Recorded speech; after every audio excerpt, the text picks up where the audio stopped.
an insight. One of them was, the NCAA seems to take all the hits, but should they be the ones taking the hits, or the NCAA member schools? Well, in a way, it's one and the same. That's also part of the problem. You have the NCAA as a convenient scapegoat, where it is primarily the common ground where the membership comes together, and they're supposed to form rules. And, ironically, not unlike the government in a way, you have all the different schools, different conferences, different divisions even, and then the different sports within them, the different interests within them. And there should be ways to get some of the most complex problems solved. But the trick really is that process takes not only both time, but really clear, cohesive leadership, both from the members and from the national office. So it's a challenge, and you can tell when it's not happening because things really hit neutral. The other problem of interest to many of your listeners is the fact that with the college football playoff really being handled obviously by the entity out of Dallas, the NCAA has a very limited role as it relates to football. So anything as it relates to Division I football, now thinking to Gene Smith's comment from a couple of weeks ago about the possibility that really maybe FBS football, maybe the CFP divisions should really self-patrol as a group and maybe work through the organization in Dallas. It's tough because it really requires, the answer to your question is it requires everybody. It requires the institutions and all the people that go into it. I mean, by the way, including the academic wing. It requires the conferences to pull those institutions together, and then it requires the conferences as their representative at the national level in the NCAA to move the ball along and to try and serve common interests. But it just takes so long, and it is very difficult to get everybody on the same page, in part because there's competition on the field and competition off the field. So when a particular conference proposes something, the feeling really relates to the fact that others tend to wonder, okay, now I wonder why they're proposing that, and what edge will that give them? And then it tends to get overthought, and it's hard to get things done. When July 1st of last year occurred and things all changed dramatically, I asked you what your phone is like on occasion. So was that a day when you had just more people than you could imagine texting you saying, well, you told them? Yeah, I mean, including, by the way, student athletes or former student athletes who I had worked with during the time. And my point really had been along the way, and by the way, I really didn't fight it. I was often in conversations alone, but there were a number of people ultimately who, as time went on, got to see all of this and started to understand the broader implication. It just didn't wind up being enough people. But yeah, I mean, and the bottom line is, it would be easy to say, for those who figured it out, to say, told you so. The problem is that it still doesn't make for easy answers. There are real implications to all of this. First of all, the ethics of it, and that's a complicated question.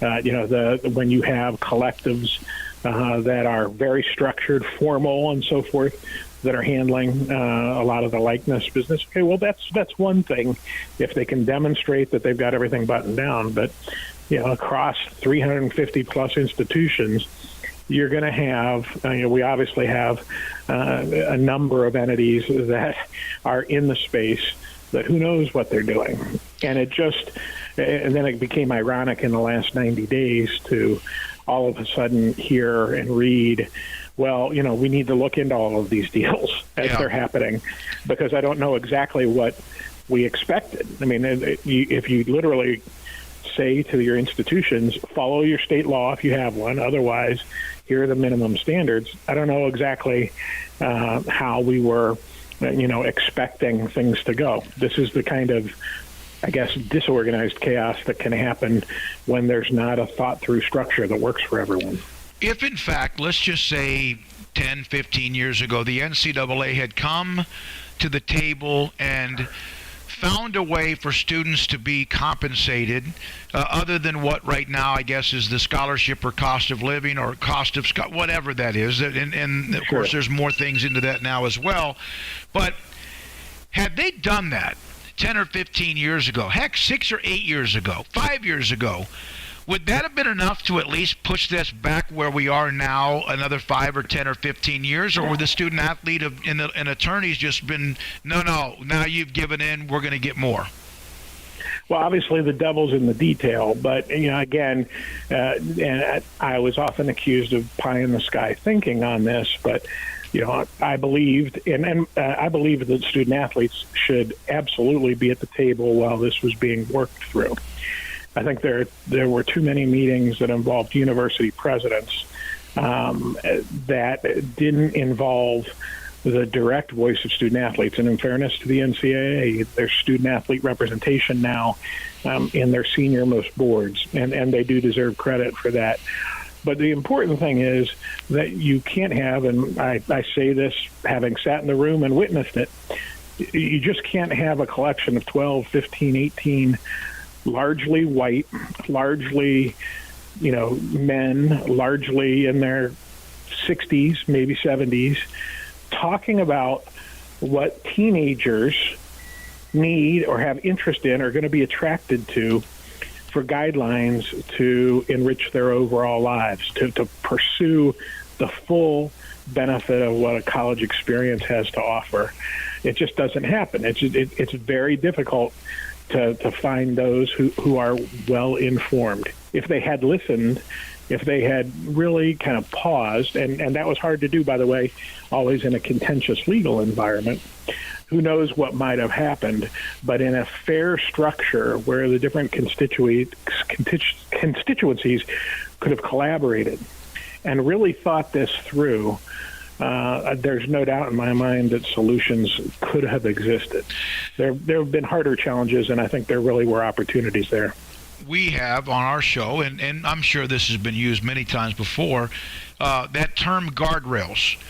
Like there are no guardrails. This is wide open. The transfer portal was supposed to be, something that looked like maybe the combination of that, NIL, and COVID. COVID opened up an extra year.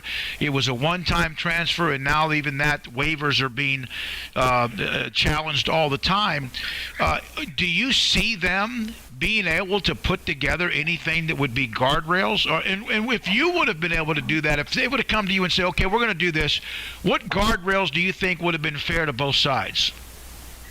Well, again, you have to have the various stakeholders at the table. You have to have the student athletes. You have to have the institutions. You have to have sponsors. People who would be very interested in these sorts of things, how this could work. And there's a question, there's an element of this that we haven't talked about yet. And it comes up from time to time in various special interest discussions, and that is the unionization of college student athletes. There are benefits to a collective bargaining model where it doesn't, where there's already a built structure for how this works. And you see it admittedly in the professional models, but you also see it in non-athletic models. The same sort of thing. There's the opportunity to recognize performance, recognize talent, reward it, and to do so and to provide kind of a defined channel to be able to do that. The issue is always that you cannot prescribe, in my opinion, by the way, you cannot prescribe rules without truly walking in the shoes or having all of the stakeholders involved. And that really is the issue that, in my mind, has never been overcome in all of this. And I think it is the biggest challenge. The transfer portal element comes from years of litigation and challenge to, just unthinkable and unnecessary restraint on the movement of student athletes who were dissatisfied. Whether they weren't getting enough playing time. By the way, student athletes have bad school fits as well. They need to go somewhere else, and to keep that all in mind. Meanwhile, the coaches and so forth, can go freely to any institution they want. so in my mind, the transfer portal is the perfect example of why you can't avoid having these difficult conversations and finding solutions, because without it, solutions will be found, but they'll be forced upon it. And truly, the transfer portal is one of these things where it has been, open up the barn doors and let everything go. And it really is, it's really troubling, because if we are truly about what's in the best interest of the young people who participate, it really should be about getting them the best possible information. We shouldn't have kids that are falling out, leaving to go to the draft, regardless of what the sport is, by the way, and not having enough information to know whether or not they're going to get selected. We have to have the opportunities to authenticate that information, to make sure that we don't give bad information to young people who, without it, really, limit their opportunities. You just have to be, to me, it's such a clear thing, complicated in the details. There's no question about it. But if you really recenter it and say, okay, we all say we're about the young people and their experience. If that's truly the case, then that should guide us on how we come up with the solution. So the CBA, if in fact there was a unionization or whatever, would the student athletes or whoever represented them even want that now? Because wouldn't they have to then give something back? With right now, they don't have to give much back at all? Perfect question, because you really have, you're exactly right. So now we're in this kind of post litigation scenario, which is really pre-litigation scenario, I suppose, by the time we get done with it, because you're going to have those sorts of challenges. But what you have to do is you have to help educate everybody, because the challenge here is we've got so many different sports. The NCAA sponsors 90-plus championships. You've got the CFP and so forth. You've got all these different sports at all these different levels. You've got the Title IX implications. So you have all these other standards. You have the fact that there are, all these other sports outside of football, basketball, baseball, softball, and a handful of other championships that simply are, they're the Olympic sports. They often don't have, they're not financially positive and so forth. And you can't do anything that's going to restrict the livelihood or the opportunities for those young people. So that's exactly right. It's a perfect question, because that, to me, was the ultimate incentive of why we needed to get it done before litigation or just the wear and tear of trying to come up with a solution would pull everybody apart. The issue is, and if you look at it over the last 50 years, think about all the major issues in college athletics. When you've gotten everybody in the room, when they can't come together on it, think CFP expansion recently, it winds up with such far-reaching implications that I think within a matter of time, any of the stakeholders that were in the room or will reflect on that and realize the mistake that's been made, because all it does is further throw off the imbalance and increase the list of challenges that you have. So you're exactly right. So now what it would take to do a collective bargaining agreement would be educating. And by the way, that's just one of many solutions. But the idea of it is it makes sure that there's a baseline of everybody being taken care of. And then, just like you do in professional athletics, you can have structures that allow for, additional opportunities, additional compensation for various student athletes based on whatever standards would be identified. Let me ask you this, and I'm not trying to put you on the spot, but the NCAA used to have, an iron fist. And then they realized they had an iron fist, and then they started believing in it probably too much. But there are also cases of teams, schools, programs, whatever, that have broken the rules. And it seemed like there's some givens. Like what they tried to do to Penn State, they lost that in court. What they tried to do to North Carolina, they lost that in court. Do you ever remember any kind of conversations whatsoever where they said, well, we can't? And there have been some big boy schools who have been hammered. Was that? Are they almost now to the point where do you feel like they're toothless? And have they ever we can't hammer them because they're program XYZ blue blood? Well, let me qualify this by saying, because I was on the championship side and had to, focus on those, that there was an internal wall with enforcement. Obviously, I spoke with and would regularly see, the lead folks in enforcement, but there was a very careful wall there in some ways. So, in a certain way, I'm probably speculating more on this question, than others. But with that in mind, I can say this with a clear conscience, being in the room. The NCAA never pulled. The NCAA, for its investigative authority, did not pull off of any case because of who was being investigated. In my time, I can say. That it was just never a discussion. It was never a consideration. It just, you can't do that. Mm-hmm. Now, at the same time, there are so many issues, so many investigations, so many cases going on at any one point in time. To a certain extent, so many schools are involved of every size. But I think there's a lot to be learned from some of the more major cases. But the reality is, again, and you always will read this in litigation about the NCAA, it's a voluntary membership organization. And so this is what the schools have all agreed to do. And among the things that they cannot do is they don't have subpoena power.